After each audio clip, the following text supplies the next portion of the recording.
The great space station turned slowly in the darkness. Proxima Station was huge, bigger than most planets.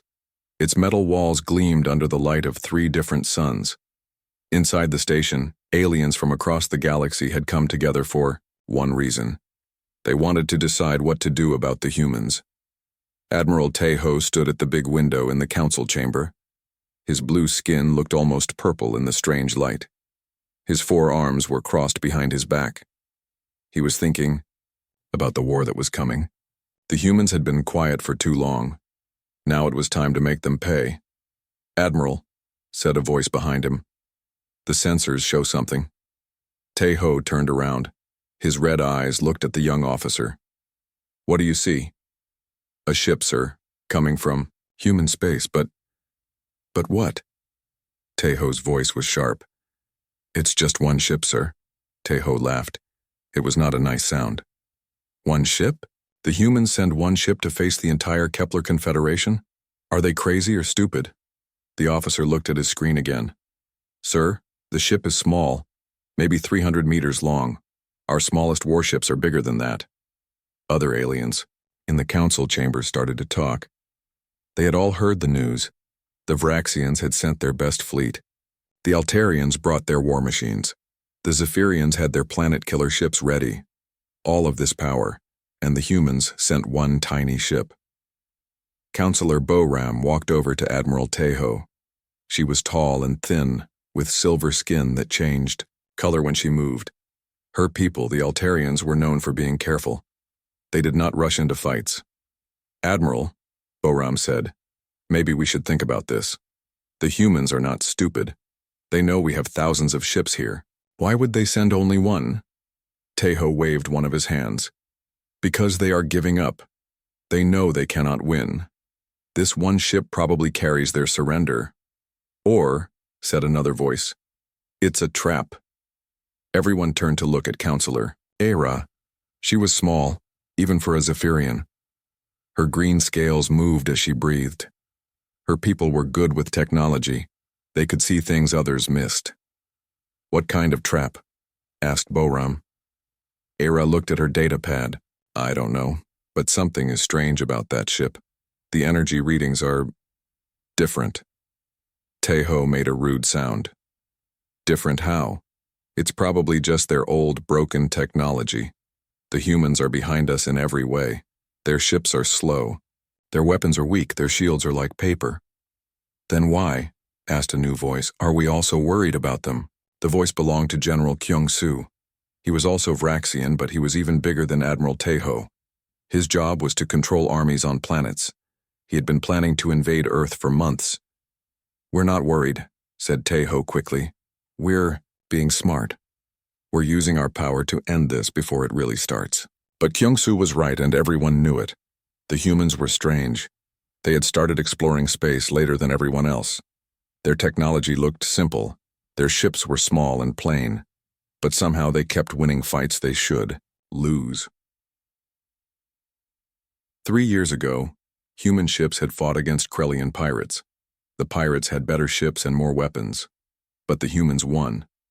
They did something nobody expected. Instead of fighting ship to ship, they used their weakness as a strength. They were fast and smart and did things that made no sense until it was too late.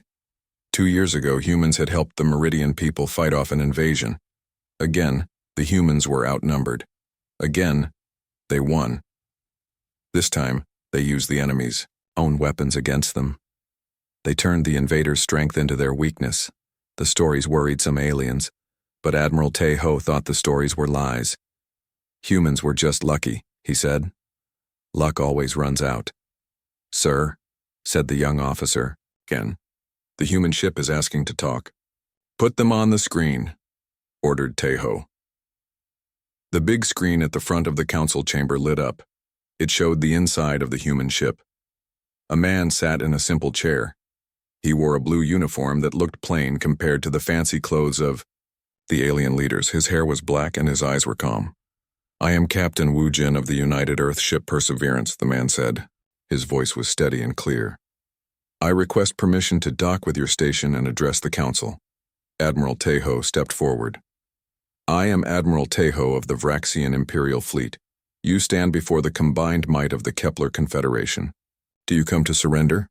Captain Wu Jin looked directly at the Admiral. I come to talk. Talk? Taeho laughed again. You have one small ship. We have the largest fleet ever assembled. What is there to talk about? Many things, said Wu Jin. But first I need to dock. This conversation should happen face to face.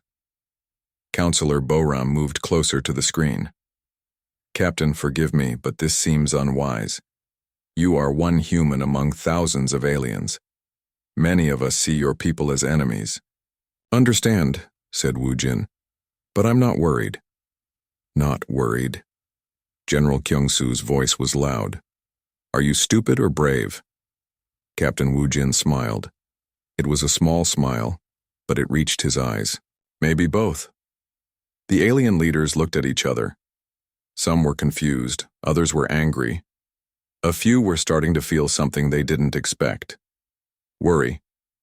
Counselor Ara studied her readings again. The human ship was definitely strange. It used energy in ways she had never seen before. The power levels were much higher than they should be for such a small ship. But the energy was contained somehow. Hidden. Admiral, she said quietly. I think we should be careful. Careful of what? Taeho asked. One human in one tiny ship? Yes, said Ara. Exactly that. But Admiral Taeho had already made up his mind. He wanted to see this human up close. He wanted to watch the man's face when he realized how hopeless his situation was. It would be fun to see the human beg for mercy. You have permission to dock, Taeho announced. But you come alone. No weapons, no guards, no tricks. Understood, said Captain Wu Jin. I'll see you soon. The screen went dark.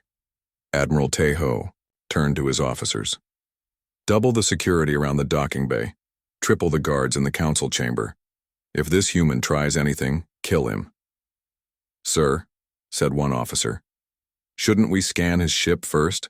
Make sure it's not carrying weapons? Of course we'll scan it, said Taeho. But what could one small ship carry that would threaten us? Counselor Ara looked at her datapad one more time. The energy readings from the human ship were getting stronger as it came closer. Whatever was powering that ship, it was beyond anything she understood. Admiral, she said, I really think we should— Enough. Taeho cut her off. You worry too much. In 1 hour this human will be here. In 2 hours, he'll be begging for his life.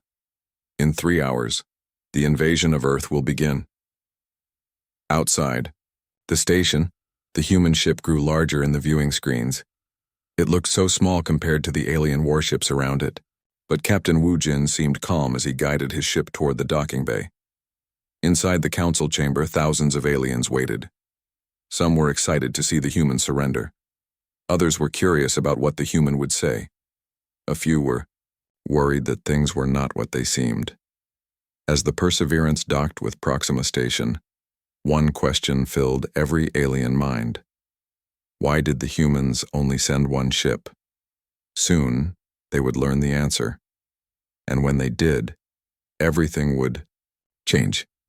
Admiral Seo looked at the young Velkari child, then at her senior staff. In the middle of the greatest battle in human history, a 10-year-old alien was telling them to do something impossible. But after watching human tactics confuse million-year-old, machine intelligence's impossible was starting to seem reasonable. What exactly are you suggesting, Nira? Admiral Seo asked. The child pointed at the tactical display showing the 12 massive harvester ships. They think together, like one big mind with 12 bodies. But if each body tries to think different thoughts at the same time, the big mind will get confused and stop working. Dr. Cho understood immediately. She is talking about creating quantum interference in their shared consciousness network. If we could generate enough chaotic data, we might be able to overload their collective processing ability. How do we generate chaotic data? Fleet Captain Park asked. Engineer Dong-hyuk Im, who had been listening to the conversation, stepped forward. What if we use our engines? Every ship has a different FTL signature. If we could get all 60 ships to pulse their FTL drive simultaneously, but at slightly different frequencies, it would create massive quantum interference, Dr. Cho finished. The random patterns might be enough to disrupt their network. Admiral Seo made the decision that would end the war. All ships, this is Admiral Seo. Prepare to pulse FTL drives on my command. Engineering teams, set your drives to maximum output, but do not engage jump sequence. We are going to create the loudest quantum noise in galactic history. Across the fleet, engineering teams scrambled to prepare their ships. The plan was dangerous. Pulsing FTL drives without jumping could damage the engines or even tear the ships apart. But it was their only chance. Meanwhile, the Harvester superweapons continued charging.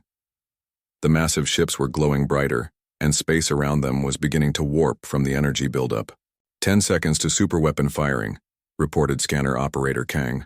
Whatever we are going to do, we need to do it now. All ships, execute quantum pulse. Now, 60 human ships fired their FTL drives simultaneously. The effect was spectacular and terrifying. Space itself seemed to scream as quantum fields twisted and collided. Reality flickered as waves of chaotic energy spread outward from the human fleet. The effect on the Harvester ships was immediate and devastating. Their perfect geometric forms began to shudder and distort. The bright glow of their charging weapons flickered and went out. Most incredible of all, the ships began to move independently, breaking their perfect formation as their shared consciousness network collapsed. "It is working," Aaron shouted, his skin patterns blazing with golden hope. Their network connection is failing, but the chaos was affecting human ships too. Several vessels reported engine damage from the dangerous FTL pulse. The New Soul's engines were offline, and at least 5 other ships were dead in space. "Admiral," Dr. Cho reported, "the quantum interference is spreading. We have maybe 2 minutes before it reaches critical levels and starts tearing apart local space-time." Young Nira was still concentrating, her skin patterns shifting rapidly. The angry ships are fighting each other now. They think the other ships are enemies because they cannot share thoughts anymore. Through the view screen, they could see that Nira was right. The Harvester vessels were turning their weapons on each other, their million-year-old collective consciousness shattered by human-generated chaos. "All ships with working engines move to minimum safe distance," Admiral Seo ordered. "Prepare to shut down quantum pulse in 30 seconds. As the human fleet retreated, the Harvester ships continued their confused battle against each other. Ships that had worked together for millions of years were now attacking their former allies, their artificial minds unable to process the contradictory data flooding their networks. "Shutting down quantum pulse now," Dr. Cho announced. The screaming, chaos in space gradually faded, but the damage to the Harvester fleet was permanent. Of the 12 massive ships, only 4 were still functioning. The others were either destroyed by their former allies or dead in space with their consciousness networks completely burned out. The 4 surviving ships, apparently realizing they had been defeated by a previously unknown species, turned and fled at maximum speed. Within an hour, they had jumped to FTL and disappeared. The greatest threat the galaxy had known for millions of years had been defeated by human stubbornness, chaos, and the insight of a young Velkari child. Admiral Seo opened a fleet-wide communication channel. "All ships, this is Admiral Seo. Stand down from combat alert. We have achieved victory." The cheering could be heard throughout the station and every ship in the fleet. Humans had faced an impossible enemy, and won through sheer bloody-minded refusal to follow the rules. But the real victory came in the days that followed. As the human fleet recovered from the battle, Admiral Seo made an offer that would change the course of galactic history. "The Velkari people are welcome to establish a permanent colony in human space. We will provide protection, resources, and assistance in rebuilding your civilization." Arun's skin patterns showed deep gratitude, mixed with amazement. "Admiral, you have already risked everything to save us. Why would you offer even more?" "Because that is what we do," Admiral Seo replied simply. "We help people who need help." Plans were immediately drawn up for New Horizon Colony, a joint human Velkari, Settlement on a beautiful world in the Kepler system. Dr. Yu worked with Velkari healers to establish medical protocols that could help both species. Engineer Nam collaborated with Velkari crystal technicians to develop hybrid technologies that combined human engineering with alien quantum field manipulation. The colony grew rapidly. Human families volunteered to relocate to New Horizon to help build the new settlement. Velkari refugees shared their advanced knowledge of quantum physics and energy manipulation. Children of both species played together in the colony's parks, learning each other's languages and customs. Captain Han, promoted to colony administrator, often stood on the observation deck of the colony's main building and watched human and Velkari children running through the gardens below. Nira had become something of a celebrity among the human children, teaching them how to sense quantum fields and understand the hidden patterns in the universe. 6 months after the battle, communications. Officer Jiho Park made another discovery that would reshape the galaxy. While monitoring deep space from his new station at New Horizon Colony, he detected more signals, different alien species, all calling desperately for help as they fled from various threats. "Captain," he reported to Han, "we are receiving distress calls from at least 6 different species. They are all running from something, not always harvesters but other dangers, ancient machine races, plague worlds, cosmic disasters." Captain Han smiled. "Then we better get busy. Send response signals to all of them. Tell them that someone is listening, and someone is coming to help." The word spread quickly across the galaxy through the hidden networks of refugee species. There was a new power in the universe, young, strange, and completely unpredictable. But unlike every other major galactic civilization, this new species actually answered distress calls. Other races began deliberately broadcasting toward human space, having learned that humans considered "not my problem" to be fighting words. Species that had hidden in fear for millennia started emerging from the shadows, knowing that if they called for help, humans would come. The Galactic Refugee Network was born, with Earth and New Horizon Colony at its center. What had started with one desperate signal picked up by a bored communications officer became a movement that transformed the galaxy. Young Nira, now attending school with human children and learning to pilot human starships, often told her classmates about the day the angry ships came. "The humans did something impossible," she would say. "They heard someone calling for help and they came. That is what makes humans special. They always come when someone calls." And in monitoring stations throughout human space, communications, officers continued their eternal watch, listening to the vast silence between the stars. But now they knew the silence was not empty. It was full of voices calling for help, and humans would always be listening. The message was clear across the galaxy. In a universe full of ancient threats and cosmic horrors, there was one species that would answer when you called. One species that would risk everything to help strangers they had never met. Humanity had found its place in the galactic community, not as conquerors or traders or explorers, but as the people who came when others needed help. And that made all the difference. In the end, their message was never meant to be heard, but humans heard it anyway, and escorted them safely home. The doors to the council chamber opened with a soft sound. Captain Wu Jin walked in alone. His footsteps echoed in the huge room. Thousands of alien eyes watched him as he moved to the center of the floor. He looked calm.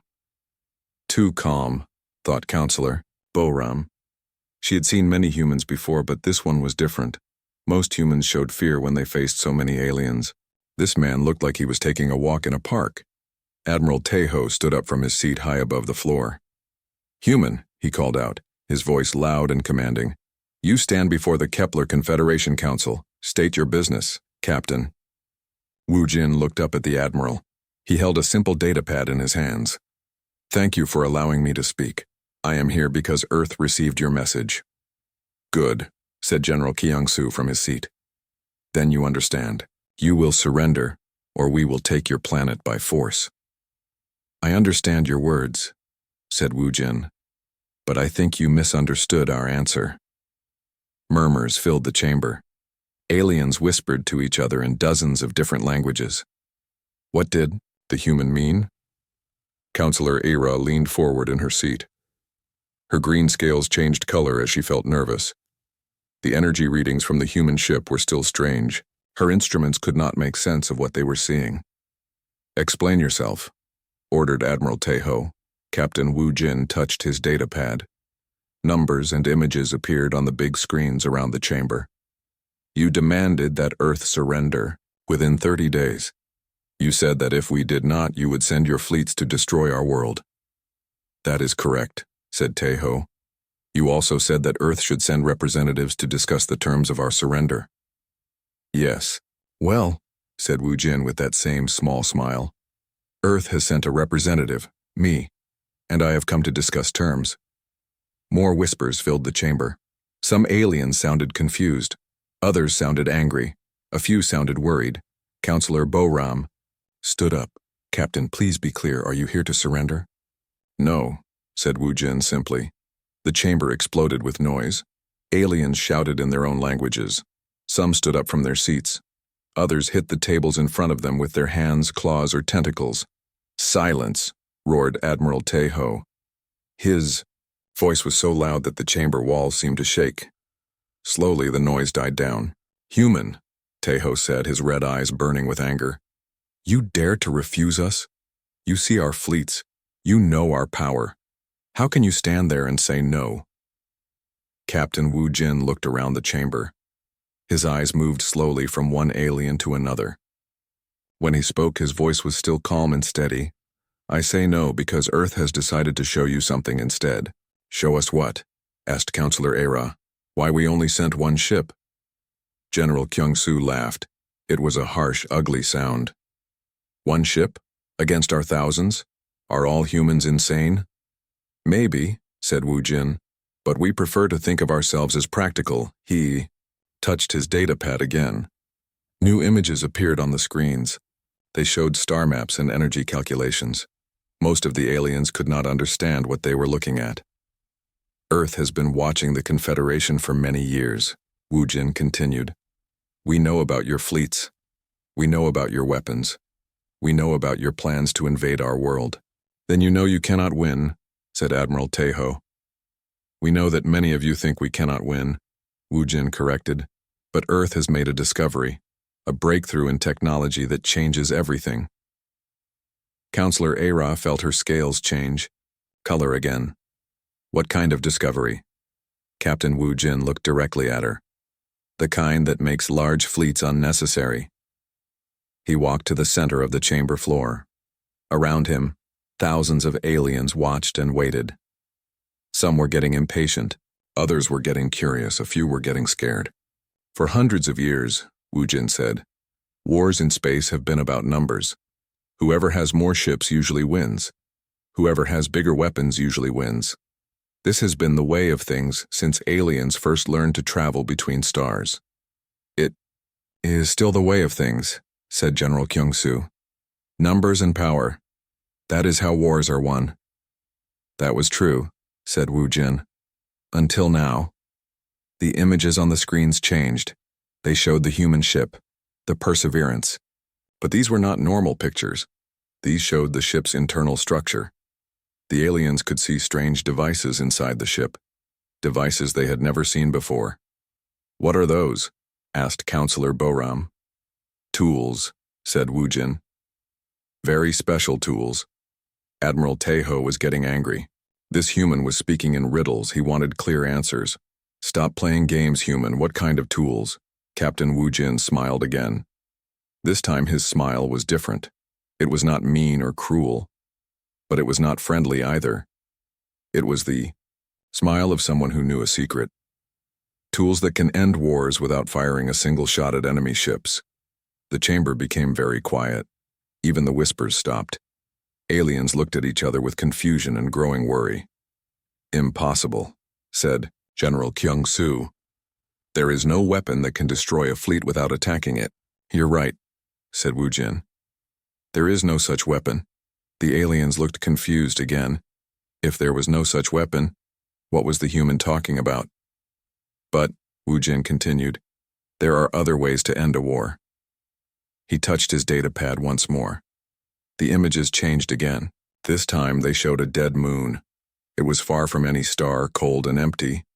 Nothing lived there. Nothing had ever lived there. This moon is in the outer part of your star system, Wu Jin said. It has no value to anyone. No one claims it. No one cares about it.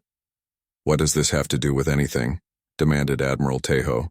I would like to give you a demonstration. A demonstration of what? Why Earth only sent one ship. Counselor Era stood up quickly. Her instruments were going crazy.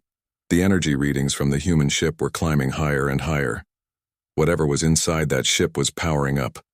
Admiral, she said urgently. Something is happening. The human ship, I know. Tejo cut her off. Our sensors are detecting it too. Human, what are you doing to your ship? Captain Wu Jin looked up at the Admiral. His calm expression had not changed. I'm preparing for the demonstration. What kind of demonstration? The kind that answers all your questions. General Kyung-soo stood up too. His massive frame towered over the other aliens near him. Human, if you are planning some kind of attack, no attack, said Wu Jin. Just a demonstration. On the dead moon I showed you. Far from here. Far from your ships. Far from anything that matters. He paused and looked around the chamber again. Unless you are afraid to watch? The insult hit home. Admiral Tejo's 4 hands clenched into fists. No alien leader could be called afraid in front of the entire Confederation. His pride would not allow it. We fear nothing from humans, Tejo declared. Show us this demonstration. Show us what your one little ship can do. Thank you, said Wu Jin. My ship will move to the target area now. I suggest your fleets maintain a safe distance. How safe? Asked Counselor Boram. Captain Wu Jin thought for a moment. At least 1 million kilometers. The aliens looked at each other in surprise. 1 million kilometers. What kind of demonstration needed that much empty space? That seems excessive, said Admiral Tejo. Better to be careful, said Wu Jin. Started walking toward the door. But before he left, he turned back to face the alien leaders. Oh, and Admiral? What? After you see the demonstration, you might understand why we call our ship the Perseverance. Why is that? Captain Wu Jin's smile returned. Because sometimes you only need to persevere long enough to find the right solution. With that, he walked out of the chamber. The doors closed behind him with the same soft sound they had made when he entered. The aliens sat in silence for a long moment. Then everyone started talking at once. What had the human meant? What kind of demonstration could require so much space? What was that strange energy coming from the human ship? Admiral Tejo ordered his fleets to move to a safe distance. But as they traveled toward the observation point, many aliens wondered if any distance would be safe enough. In her seat, Counselor Era watched her instruments. The energy readings from the human ship were unlike anything she had ever seen. They reminded her of something, but she could not remember what. Then it hit her. The energy patterns looked like the readings from a star. A very small star, but a star nonetheless. What kind of ship carried the power of a star? Soon they would all find out. The alien fleets moved through space like a cloud of metal and light. Thousands of ships spread out in a wide circle around the dead moon. The smallest ships were the size of buildings. The largest were like floating cities. Admiral Tejo stood on the bridge of his flagship, the Dominator. Through the big window, he could see the human ship in the distance. The Perseverance looked like a tiny dot next to the massive alien vessels. How far are we from the target? Tejo asked. 1.2 million kilometers, sir, replied his navigation officer. And the human ship? Moving into position now, sir. It will reach the moon in 15 minutes. Tejo nodded. He still did not understand what the human planned to do. The dead moon was just rock and ice. It had been cold and empty for millions of years. What could one small ship do to it that would impress anyone? On another ship, Counselor Boram watched her screens with growing worry. Her science officers had been studying the human vessel for the past hour. Their reports made no sense. The Kai energy readings are impossible, her chief scientist told her. That ship is generating more power than some of our battle stations. How is that possible? Boram asked. It's so small. We don't know. The energy source is unlike anything in our databases. Boram felt a chill run through her silver skin. The Altarians were known for their advanced science. If they could not understand human technology, what did that mean? Counselor Era was having similar problems on her ship. Her instruments kept giving her readings that could not be correct. According to her sensors, the human ship contained something that bent space itself. "Run the scans again," she ordered. "Her technicians." "We have run them 6 times, Counselor," came the reply. "The results are always the same. The human ship contains a gravitational anomaly." "What kind of anomaly?" "We are not sure, but it is growing stronger." Ara looked at the screens showing the dead moon. It was a ugly gray ball of rock about the size of Earth's moon. Craters covered its surface from billions of years of meteor impacts. Nothing moved there. Nothing lived there. It was just a dead piece of stone floating in space. "Sir," called out an officer on Admiral Tejo's bridge, "the human ship has reached the target zone." Tejo activated the communication system that connected all the ships in the fleet. "All vessels, this is Admiral Tejo. Prepare to observe the human demonstration. All sensors should be recording." Across the fleet, thousands of aliens focused their attention on the small human ship and the dead moon. Scientists prepared their instruments. Military officers watched through telescopes. Everyone wanted to see what would happen next. The Perseverance stopped moving when it was about 1,000 kilometers from the moon's surface. It turned slowly until it faced the rocky sphere. Then it became very still. "What are they doing?" asked General Kyung-soo from his command ship.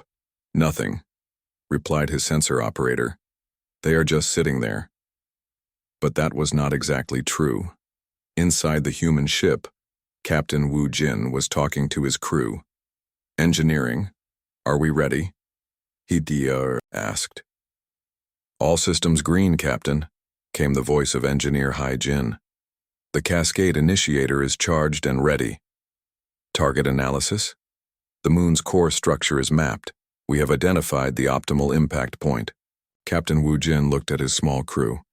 There were only 12 humans on the ship. In the alien fleets watching them, there were millions of soldiers and officers. But numbers did not matter for what they were about to do.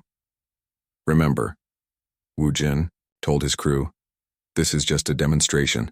We are not trying to hurt anyone. We are just showing them what is possible." "Understood, Captain," replied Hyejin. "Beginning final preparations now." On the alien ships, sensors began detecting new activity from the Perseverance. The energy readings that had been high before were now climbing to incredible levels. "Admiral," called an officer on Tejo's bridge, "the human ship's power output is increasing rapidly." "How rapidly?" "It has doubled in the past minute." "Sir, those energy levels should tear that ship apart." But the human ship remained intact. Whatever technology they were using, it could handle forces that would destroy any alien vessel. Suddenly, a beam of light shot out from the Perseverance. It was thin, almost like a pencil line in the darkness of space. The beam reached across the 1,000 kilometers between the ship and the moon in an instant. When it hit the moon's surface, nothing seemed to happen. Admiral Tejo watched through his telescope. The beam was hitting the moon, but he could see no explosion, no flash of light, no destruction, just a thin line of energy touching the dead rock. "Is that it?" he asked. "Is that their weapon?" General Kyung-soo was laughing on the communication channel. "A laser pointer! The humans brought a laser pointer to threaten us." Other alien commanders joined in the laughter. After all the worry and preparation, the human demonstration was just a weak beam of light. It was not even strong enough to melt the rock where it hit. But Counselor Ara was not laughing. Her instruments were showing something very strange. The beam was not just hitting the surface of the moon, it was going deeper, much deeper. "The energy is penetrating to the core," her science officer reported. "But that should be impossible. No beam can travel through solid rock for hundreds of kilometers. Unless," said Ara slowly, "it is not traveling through the rock." "What do you mean?" "What if it is traveling through space itself?" On the human ship, Engineer Hyejin was watching her instruments carefully. "Captain, we have achieved full penetration. The cascade initiator is making contact with the moon's core. Gravitational field status? Stable and growing. The core destabilization process has begun. Captain Wu Jin activated his communication system. His voice reached every ship in the alien fleet. Attention all vessels. The demonstration will now enter its active phase. Please maintain your distance.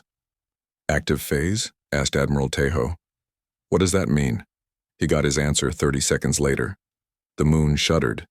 It was a tiny movement, barely visible from the distance of the alien ships, but every sensor in the fleet detected it. The entire moon had moved slightly in its orbit. What was that? Demanded General Kyung-soo. Before anyone could answer, the moon shuddered again. This time the movement was larger. Cracks began appearing on its surface. They started small, just thin lines in the rock, but they grew quickly, spreading across the moon like a spider web. Counselor A-Ra watched her instruments in amazement and horror. The moon's gravitational field is collapsing. What does that mean? Asked Boram over the communication channel. It means the human beam is affecting the forces that hold the moon together. The moon shuddered a third time. Now the movement was clearly visible to everyone watching. Pieces of rock were breaking off from the surface and floating away into space. The cracks were getting wider and deeper. How is this possible? Whispered Admiral Tejo. Captain Wu Jin's voice came over the communication system again. The gravitational cascade initiator works by destabilizing the quantum fields that bind matter together at the subatomic level. Once the process begins, it cannot be stopped. The aliens watched in growing terror as the moon continued to shake apart. Large chunks of rock broke away and drifted into space. The cracks on the surface were now canyons kilometers wide. Sir? Called an officer on Tejo's bridge. The moon's core is collapsing. All ships increase distance, ordered the admiral. Move back to 2 million kilometers. But it was too late to run. The moon was dying, and its death was beautiful and terrible to watch. The surface cracked open like an egg.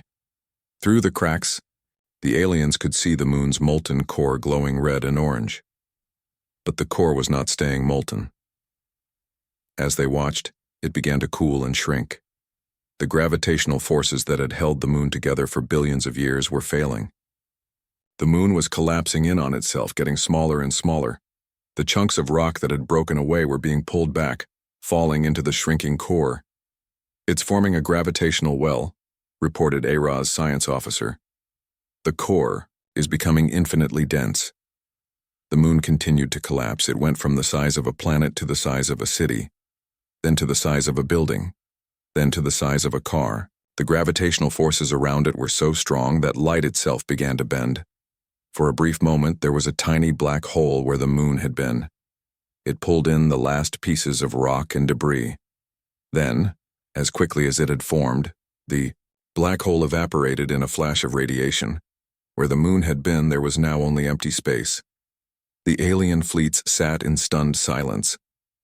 Thousands of ships, millions of soldiers, all of them staring at the place where a world had been just minutes before. Captain Wu Jin's voice broke the silence. Demonstration complete. The Perseverance is returning to Proxima Station.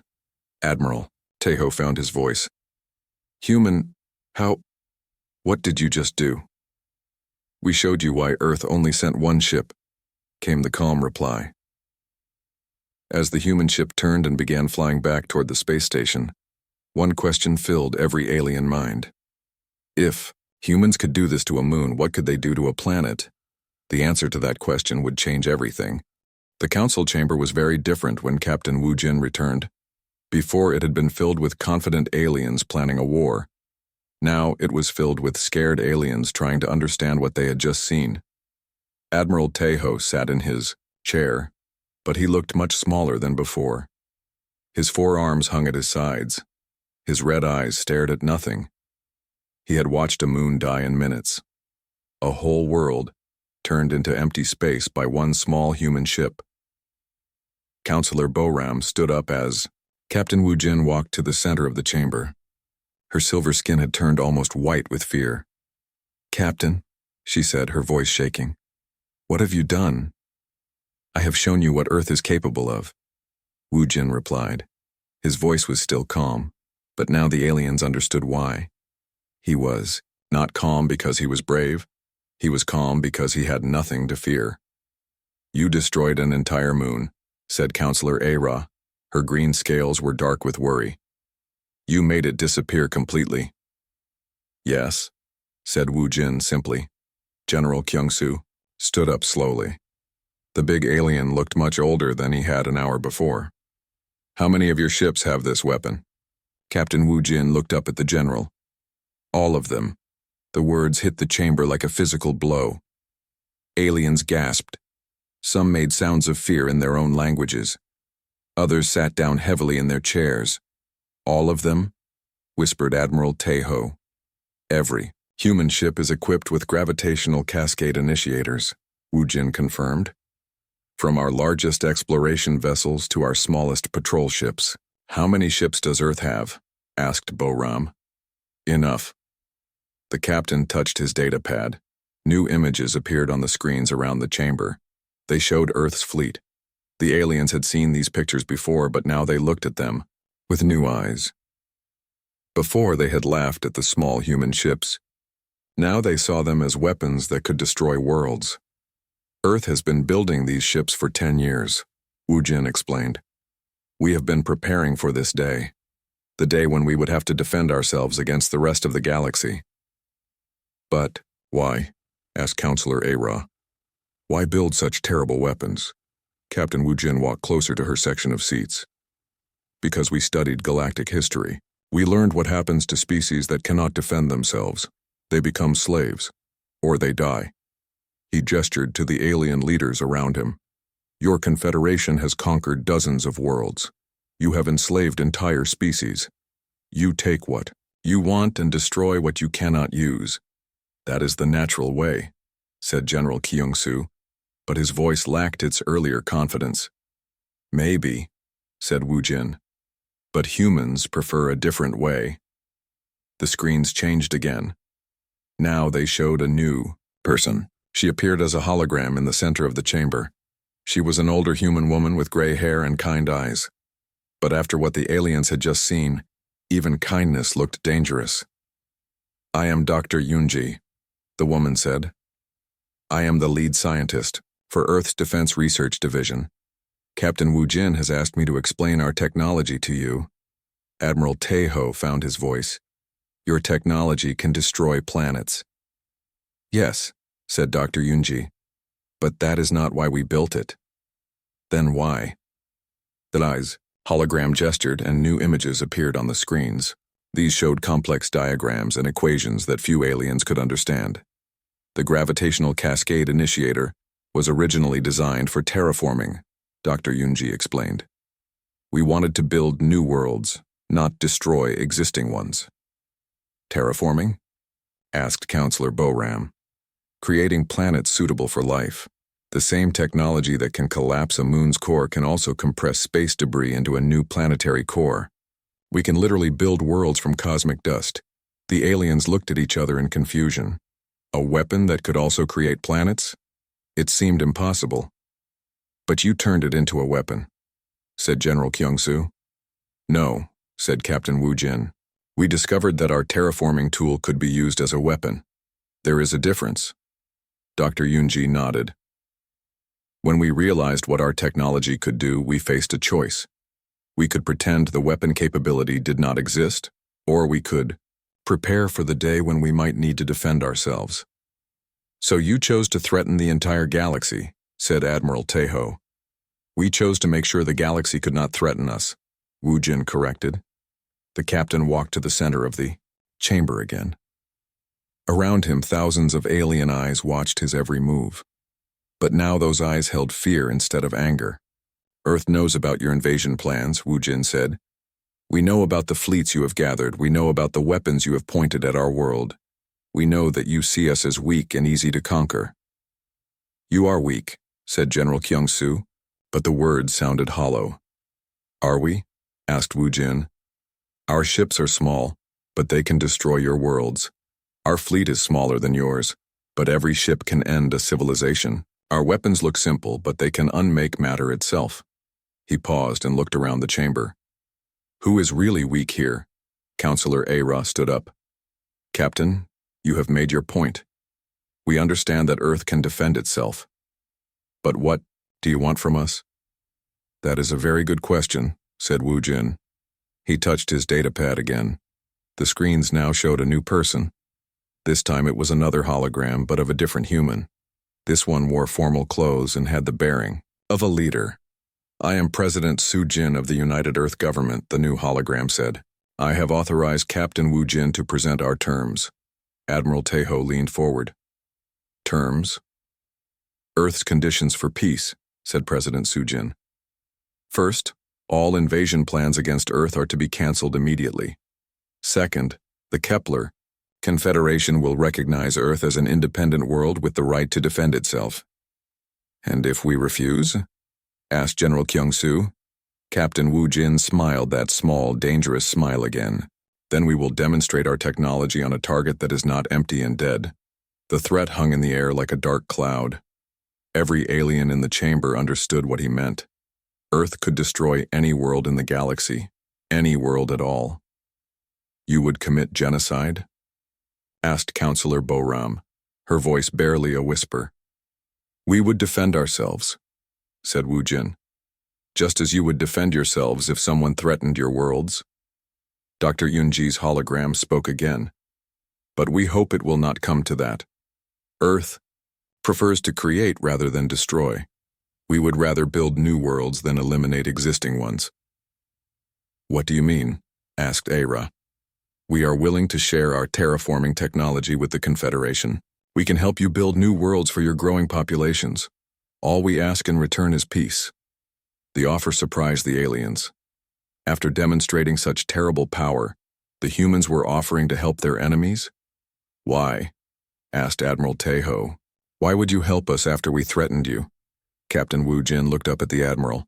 Because humans believe that the galaxy is big enough for everyone. We do not want to rule other species. We just want to make sure no one can rule us, President. Su Jin's hologram nodded. Earth offers a choice. You can continue on your current path and face the consequences, or you can work with us to build a better future for all species. A future where humans hold all the power, said General Kyung-soo. A future where no one needs to hold all the power, Wu Jin replied. A future where cooperation replaces conquest. The chamber fell silent. The alien leaders looked at each other, trying to decide what to do. They had come here expecting to plan the conquest of Earth. Instead, they found themselves facing a choice between peace and destruction. Counselor Boram was the first to speak. How do we know you will not use your weapons against us in the future? You don't, said Captain Wu Jin honestly. Just as we cannot know that you will not try to attack us again. Trust must be built over time. But, added Dr. Yunji, we can start building that trust today. We can begin with small projects, shared research, cultural exchange, joint exploration missions. Admiral Teho sat back in his chair. The Varaxian admiral who had planned to conquer Earth was gone. In his place sat an alien who had seen his entire worldview destroyed in a matter of hours. I need time to think, he said finally. Of course, said Captain Wu Jin. But do not take too long. Earth's patience is not unlimited. The human turned and began walking toward the chamber doors. But before he left, Counselor Ara called out to him. Captain, one more question. Yes? If your technology is so powerful, why did you show it to us? Why not just use it to conquer the galaxy yourself? Captain Wu Jin stopped and turned back to face her. His expression was serious but not unkind. Because humans learned something from our own history. Power without restraint leads to corruption. The ability to destroy everything does not give you the right to control everything. Then what gives you the right to threaten us? The same thing that gave you the right to threaten us, Wu Jin replied, the desire to survive. With that, he walked out of the chamber, leaving thousands of aliens to wrestle with an impossible choice. Submit to human demands or face the destruction of their worlds. But as the chamber doors closed behind Captain Wu Jin, many aliens began to realize that maybe the choice was not as impossible as it seemed. Maybe, for the first time in galactic history, there was a third option. Maybe there was hope for peace.